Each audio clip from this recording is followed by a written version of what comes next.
네, 여러분 안녕하세요. 오늘 여러분에게 소개해 드릴 책은 김용섭 요즘 애들 요즘 어른들 대한민국 세대 분석 보고서 이런 제목의 책입니다.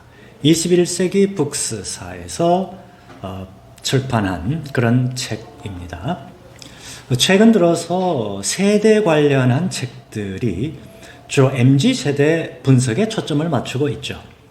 우리 사회 전반에서 유독 MZ세대 분석에 초점을 맞추고 있는 이유가 무엇일까요?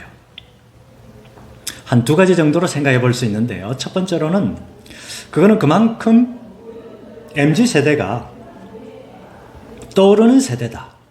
또 우리 사회 어떤 영역에서든지 현재 혹은 앞으로 우리 사회의 중추적 역할을 감당할 세대가 MZ세대다.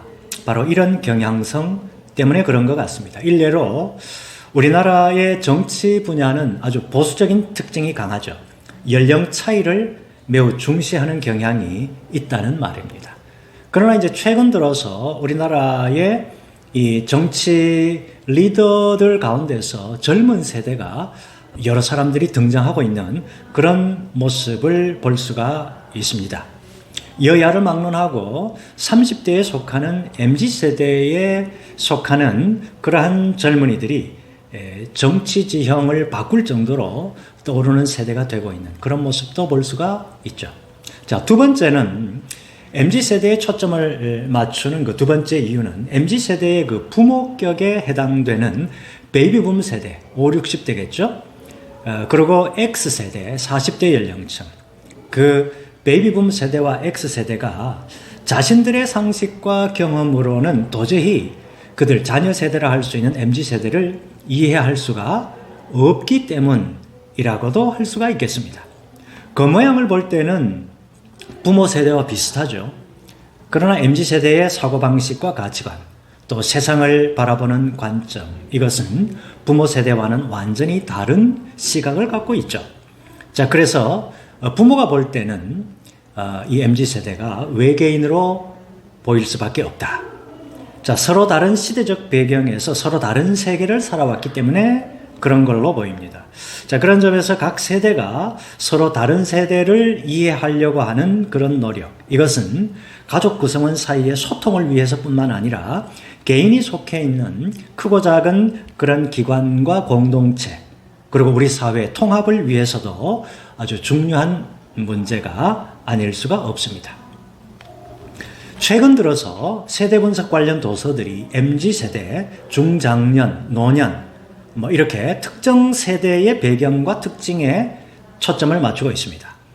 그러나 오늘 여러분에게 소개할 이 책은 다양한 세대를 함께 다룸으로 인해서 각기 다른 세대와의 관계성 속에서 특정 세대를 어떻게 이해해야 할 것인가, 여기에 깊이 있는 지식을 제공하고 있다.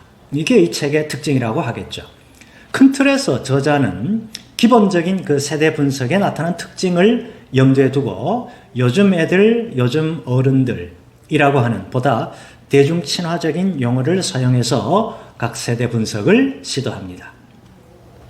자, 먼저 MZ세대를 다루면서 저자는 M세대, 밀레니얼의 첫 글자 M이죠. 이 밀레니얼 세대에 대해서는 5장, 1장에서 5장까지를 할애하고요. G세대에 대해서는 6장, 1장이라는 짧은 분량을 할애를 하고 있습니다. 지금 저자가 M세대와 G세대에 대해서 이렇게 구분해서 분석하는 이유가 뭘까요? 그것은 G세대가 상당 부분 밀레니얼 세대의 특징을 공유하고 있다, 이렇게 인식하고 있기 때문이라고 할 수가 있겠죠. 밀레니얼 세대는 20대 중반에서 30대까지의 연령대에 속한 이들입니다. 이들은 이전 세대들하고는 다르게 아무리 힘들게 들어온 회사라고 해도 자신의 마음에 들지 않으면 언제든지 쉽게 사표를 쓸 수 있다는 그런 특징이 있죠. 이전 세대가 볼 때는 아주 대책 없는 세대라고 볼 수가 있겠지만 말입니다. 자, 이런 특징에 대해서 저자는 밀레니얼 세대가 집단주의보다는 개인주의 문화의 영향 아래에서 성장했기 때문에 그렇다, 이렇게 분석합니다. 밀레니얼 세대가 모든 것에 대해서 왜, why 이것을 따지는 이유는 그들이 기존에 당연시된 문화 자체에 별다른 질문 없이 그 기존의 문화를 수용하기보다는 합리적이고 또 논리적이고 상식적인 관점이 더 중요하다고 여기기 때문이라는 거죠. 지금 저자는 이러한 이 밀레니얼 세대의 5가지 소비 코드를 이렇게 말합니다. 공유, 취향, 젠더 뉴트럴, 윤리, 그리고 마지막 지구 환경, 요 5가지 소비 코드를 얘기합니다. 여기서 이제 공유 개념은 이전 세대의 특징이 소유 개념이죠. 그 소유 개념에 대한 저항으로 공유 개념을 그렇게 채택한다는 거죠. 또 취향이라고 하는 특징은 이전 세대가 공동체 중심의 사고를 했는데 이 밀레니얼 세대는 공동체 중심이 아니라 이 공동체 중심에 대한 어떤 저항으로서 개인의 자율성을 중시하는 그런 문화를 반영해서 취향을 중시한다는 겁니다. 그리고 젠더 뉴트럴이라고 하는 이 특징은 이전 세대가 젠더 불평등, 남녀의 어떤 그런 차별이라든지 이런 거에 대한 저항으로 젠더 뉴트럴이라는 개념을 중시한다는 거죠. 또 윤리와 지구 환경 이런 개념에 대한 강조 역시도 소비 행위에 있어서 이전 세대보다 더 가치 중심의 소비를 추구하고 있다. 바로 이런 증거라고 할 수가 있겠습니다. 또한 저자 김용섭은 밀레니얼 세대가 고용 불안이라고 하는 이 현실에서 이들이 취할 수 있는 선택지가 상당히 제한된 상황에서 할 수 있는 저항이 뭐냐? 그것이 특정 세대와 특정 집단에 대한 혐오로 표현되고 있다는 사실, 그거를 또 지적합니다. 또 G세대는 10대에서 20대 초반 정도의 연령대에 해당하는 이들인데요. 이 많은 특징을 M세대, 밀레니얼 세대와 공유하고 있는 세대죠. 그러나 이들은 세계적으로 정치 참여 성향이 강해지고 있는 그런 추세에 있고요. 소비 성향에 있어도 아주 어글리 패션이라고 그러죠. 어글리 패션. 그리고 오버사이즈 패션. 아주 자기 몸집보다 훨 더 큰 어떤 그런 의류를 채택하는 뭐 이런 특징을 보이고 있고요. 또 밀레니얼 세대와 공유하지 않는 이 G세대만의 특징도 갖고 있습니다. 특별히 이제 스웨덴 출신의 10대 환경운동가 그레타 툰베리의 활약, 이것은 세계적으로 10대가 정치에 관심을 보이게 만든 결정적 계기를 마련했다. 그렇게 말할 수가 있겠습니다. 이 책의 7장과 8장은 X세대 가운데 Young 40이라 그러는데 이 Young 40에 주목합니다. X세대는 주로 1970년대생 출생자들인데요. 저자는 이 X세대를 전통적인 40대의 특징을 가진 이들로 묘사하고 있고 또 Young 40은 X세대 가운데 새로운 시대의 변화를 받아들인, 그래서 그런 특징을 갖고 있어서 전통적인 40대의 특징을 가진 이들이 아니라는 거예요. Young 40는 오히려 MZ세대의 특징을 공유하고 있는 세대다. 이렇게 말합니다. 저자는 이러한 이 Young 40를 중년이 아니라 청년으로 봐야 된다. 이렇게 말하면서 이들의 특징을 6가지로 소개합니다. 첫째, 집은 재테크 수단이 아니라 취향의 공간이다. 그 다음에 두 번째, 보수와 진보보다는 합리와 상식을 우선시한다. 그 다음 세 번째, 늦은 결혼, 늦은 출산, 그리고 싱글 라이프, 이거를 추구합니다. 그 다음 네 번째, 현재의 행복에 충실한 점, 이 특징이 있고요. 다음 다섯 번째, 형식보다는 내용과 실용성을 중시한다는 특징이 있습니다. 그리고 마지막 여섯 번째, 트렌드에 민감한 소비자라는 거죠. 이들은 과거의 40대와는 달리 밀레니얼 세대의 특징을 공유하고 있다. 그래서 자기 자신을 위해서 돈을 쓰는데 아까워하지 않습니다. 우리 사회에서는 싱글 Young 40의 활약이 크고 또 MZ세대에게 아주 큰 영향을 끼치는 세대이고 문화를 주도하는 세력으로 등장한 것으로 그렇게 저자는 분석하고 있습니다. 자, 이어지는 9장에서 12장까지는 베이비붐 세대를 소개합니다. 이 베이비붐 세대는 우리가 잘 알고 있듯이 5060 세대를 의미하는데요. 6.25 전쟁 후에 출산율이 가장 높던 시기에 태어난 이들이죠. 70, 80 당시에 군사 독재 시절 그리고 빠른 경제 성장 이런 것들을 경험했고 민주화 운동 세대와 연령대가 겹치는 이들입니다. 이분들은 요즘 시대에 60대는 노년이 아니라 중년으로 규정되어야 된다 이렇게 주장하고요. 그 이유는 정년 퇴직이 새로운 인생의 시작이기 때문에 그렇다라고 말합니다. 그런 점에서 저자는 베이비붐 세대가 New 60 그렇게 표현합니다. New 60 시대 변화에 맞게 진화한 60대 이 New 60로 전환되어야 된다 이렇게 주장합니다.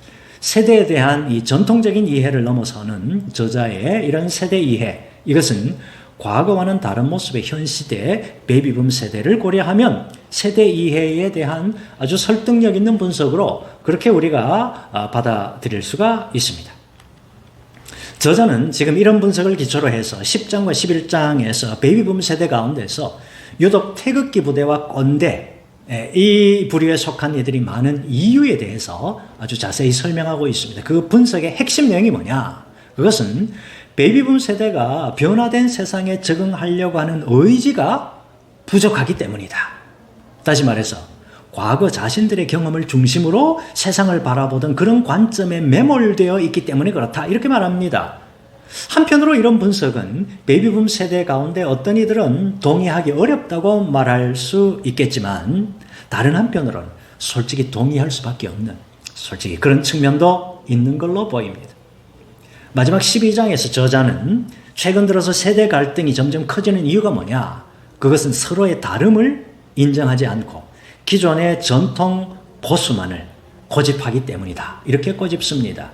전반적으로 이 책의 저자 김용섭은 기성세대, 다시 말해서 베이비붐 세대와 X세대가 전통적으로 장착해온 이 세계를 바라보는 관점, 그거를 변화된 세상에서는 새로운 관점으로 바꾸어야 된다라고 점잖게 권면하는 그런 느낌이 듭니다.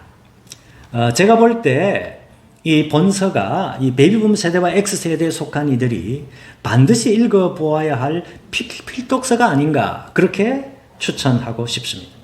왜냐? 이것은 본서를 읽으면서 베이비붐 세대와 X세대가 MZ세대를 보다 더 잘 이해할 수 있기 때문에 그렇고 또 보다 객관적인 시각으로 스스로를 바라볼 수 있는 눈을 뜰 수 있기 때문에 그렇다 이렇게 생각을 합니다.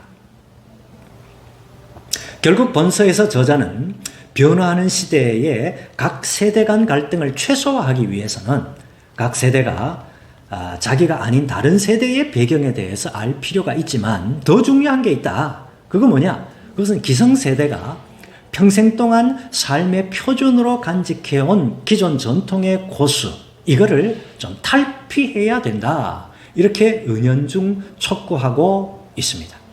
그런 점에서 이 책의 저자 김용섭은 세대 갈등의 주요 원인을 주로 기성세대에게로 돌리는 경향이 있죠.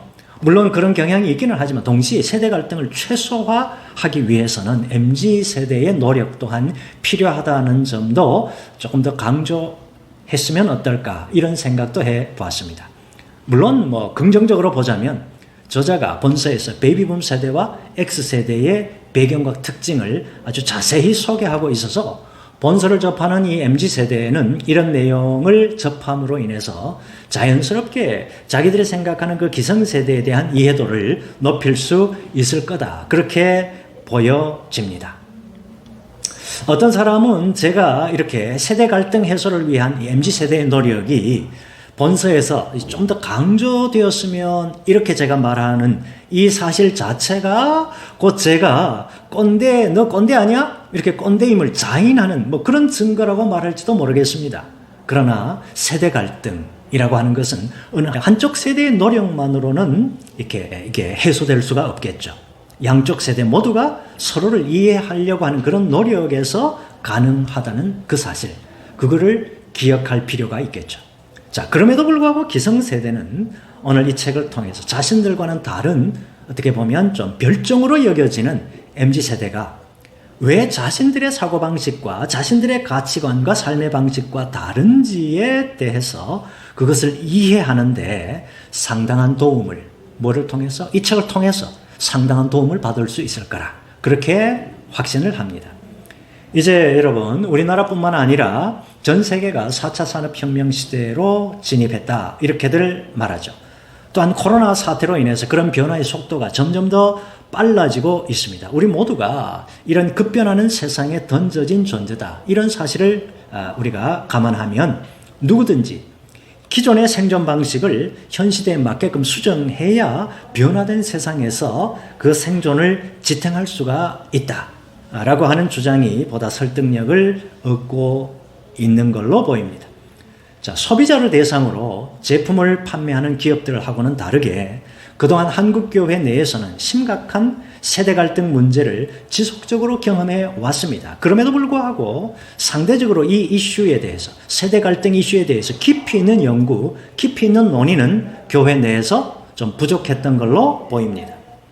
오늘 이 책을 통해서 교회 리더들과 교회 내의 기성세대는 소위 요즘 애들의 그 이해되지 않는 사고방식, 이해되지 않는 가치관과 신앙적 표현, 이것이 그들 나름의 문화다라는 사실을 인정해 줄 필요가 있음을 직감하게 될 겁니다. 변화된 세상에서 변화된 방식으로 신앙을 표현하는 것, 그것은 어쩌면 자연스러운 일이 아닌가 그렇게 생각해 볼 수 있겠죠. 다른 경험, 다른 관점을 가진 MZ세대에게 과거의 방식만을 그대로 답습하게 하는 것만이 신앙의 유산을 지키는 것이다. 이렇게 생각하는 것은 조금 우리가 조금 곤란하겠죠. 그들의 방식, 그들만의 방식으로 새롭게 표현하는 그런 새롭게 표현하려고 하는 그들의 욕구에 대해서 기성세대가 조금 더 마음문을 열고 인정해주는 자세가 필요하지 않겠나. 과거와는 다른 방식의 새로운 방식의 신앙적 표현, 이것은 사실 이 교회의 미래를 짊어지고 나갈 수 있는 원동력으로 작용하게 될 거다. 그렇게 생각됩니다. 자, 그런데 현재 지역교회의 의사결정 권한이 주로 5060 세대이라는 사실, 여러분 우리가 다 잘 알고 있지 않습니까? 이 사실을 감안하면 이들이 MZ세대를 바라보는 시각이 조금 더 개방적이고 조금 더 포용적인 그런 시각으로 전환될 필요가 있습니다. 교회 내에 5060 세대의 눈에는 MZ세대가 신앙이 거의 없는, 어떻게 보면 조금 날라리 정도? 날라리 신앙? 뭐 그런 정도로 보일 여지도 있겠죠. 그러나 실제로는 이 MZ세대, 그들 역시 그들 나름의 고민을 안고 그들만의 방식으로 신앙을 실천하고 있다고 하는 사실을 알게 될 것입니다. 그러므로 5060 세대는 자신들의 경험과 방식을 기준으로 여기는 그 시각에서 한 걸음 물러나서 MZ세대를 있는 그대로 바라보고 이해하려고 하는 노력이 필요하겠죠. 교회 내의 기성세대가 자신들의 눈에 조금 별종으로 보이는 MZ세대를 진정 이해하자 이런 마음으로 바라본다면 MZ세대가 교회 내 기성세대와의 소통이 단절되어 온 이유는 서로가 다른 사회문화적 배경에서 살아왔기 때문임을 알게 될 겁니다. 자신과는 다른 세대에 속한 이들을 이해하려고 하는 이 노력은 자신과는 다르게 보이는 사람에 대한 이해의 폭을 넓혀주고요. 또 세대 간 갈등을 해소해 주겠죠. 또 궁극적으로는 우리 사회의 통합에도 기여하게 될 겁니다. 오늘 본서는 이런 유익을 독자들에게 제공해 주는 걸로 보입니다. 지금 말씀드리는 이 저자의 언급, 이거는 모든 세대의 독자가 한 번쯤 곱씹어 볼 만한 그런 내용, 이 책의 308쪽에 나타난 저자의 얘기를 제가 들려드리면서 오늘 이 시간을 마치도록 하겠습니다. 우리는 태어난 시점이 아닌 현재를 살아간다. 모든 세대는 같은 시점에 동시에 살아간다는 것을 잊어서는 안 된다. 예, 오늘 영상 여기까지입니다. 감사합니다.